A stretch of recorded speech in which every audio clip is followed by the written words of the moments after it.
Selamat pagi adik-adik, apa kabar semuanya? Pagi Bu, kabar baik. Oke, sebelum kita memulai dengan materi kita hari ini, satu pimpin kita dalam doa. Baik, mari kita berdoa. Doa selesai. Oke, berhubung karena ibu belum mengenal kalian dan kalian juga belum mengenal ibu akan memperkenalkan diri. Karena ada pepatah bilang, tak kenal maka Tak sayang Ibu. Oke. Perkenalkan, nama ibu. Nama ibu Sardiana Tapatap. Kalian bisa panggil ibu dengan Ibu Sari, Ibu Sardiana atau Ibu Diana. Nah, ibu adalah seorang mahasiswa dari Universitas Nusa Cendana, Fakultas Ilmu Keguruan dan Pendidikan, program studi ekonomi. Ibu akan membagikan daftar hadir, jadi kalian nanti mengisi daftar hadir sendiri. Iya Ibu. Di sini kita akan belajar tentang ketenagakerjaan. Apakah kalian ada yang tahu tentang ketenagakerjaan? Tidak ada Ibu. Baik, kalau tidak ada, Ibu akan simpulkan menurut Undang-Undang Nomor 13 Tahun 2003 tentang ketenagakerjaan menyatakan definisi tenaga kerja adalah setiap orang yang melakukan pekerjaan guna menghasilkan barang atau jasa untuk memenuhi kebutuhan sendiri maupun masyarakat. Nah, di dalam ketenagakerjaan ini terdapat 4 konsep, yaitu yang pertama itu tenaga kerja. Tenaga kerja adalah setiap orang yang mampu melakukan pekerjaan guna menghasilkan barang atau jasa baik untuk dirinya sendiri maupun masyarakat. Yang kedua, angkatan kerja. Angkatan kerja adalah sebagian dari jumlah penduduk yang mempunyai pekerjaan atau sedang mencari kesempatan untuk melakukan pekerjaan produktif. Yang ketiga, kesempatan kerja.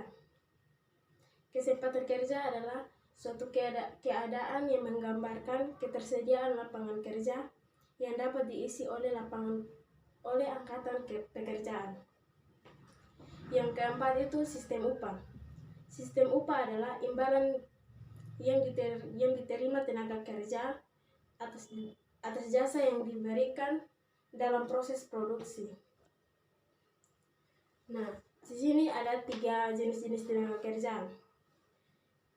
Yang pertama, berdasarkan sifatnya. Berdasarkan sifatnya ini terdiri dari 2, yaitu tenaga kerja jasmani dan tenaga kerja rohani.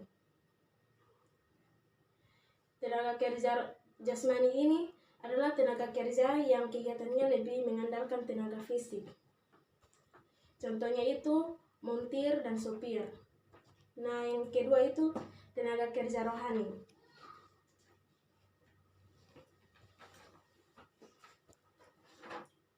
Tenaga kerja rohani itu tenaga kerja yang melakukan pekerjaannya lebih banyak menggunakan proses pemikiran.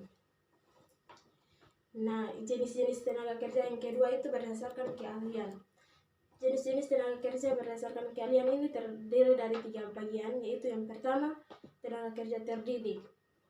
Tenaga kerja terdidik ini tenaga yang memerlukan keahlian atau kemahiran pada suatu bidang. Contohnya itu dokter, pengacara maupun guru, ada notaris, dosen atau polisi. Nah, yang kedua itu tenaga kerja terlatih. Itu tenaga kerja yang memerlukan latihan atau pengalaman kerja. Nah, contohnya itu tukang masak atau koki, pelayan toko, penjahit dan pelukis. Yang berikut yaitu tenaga kerja tidak terdidik. Tenaga kerja yang tidak terdidik ini memerlukan pendidikan atau latihan sebelumnya. Contohnya itu pembantu rumah tangga, tukang becak, penyapu di jalan, dan lain sebagainya. Yang berikut jenis tenaga kerja berdasarkan hubungan dengan proses produksi. Ada terdiri dari 2, yaitu tenaga kerja langsung dan tenaga kerja tidak langsung. Tenaga kerja langsung adalah tenaga kerja yang di pabrik secara langsung pada proses produksi. Contohnya karyawan bagian produksi. Sedangkan tenaga kerja tidak langsung itu tenaga kerja di pabrik yang tidak terlibat secara langsung. Contohnya itu marketing dan periklanan. Nah, berikutnya, di dalam ketenaga kerjaan itu pasti ada pengangguran. Adik, ada yang tahu tentang apa itu pengangguran? Tidak tahu, Ibu. Nah, di sini Ibu mendefinisikan pengangguran itu adalah angkatan kerja yang tidak dapat terserap di dunia kerja atau tidak dapat bekerja. Nah, jenis-jenis pengangguran itu ada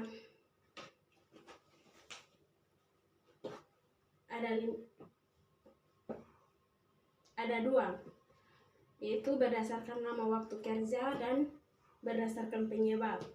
Nah, berdasarkan nama waktu bekerja ini ada terdiri dari 3, yaitu yang pertama pengangguran terbuka.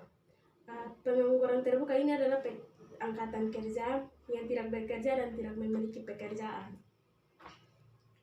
Nah, yang kedua setengah menganggur, yaitu tenaga kerja yang bekerja kurang dari 35 jam seminggu. Yang ketiga itu pengangguran terselubung, yaitu angkatan kerja yang sudah bekerja tetapi tidak bekerja secara optimal.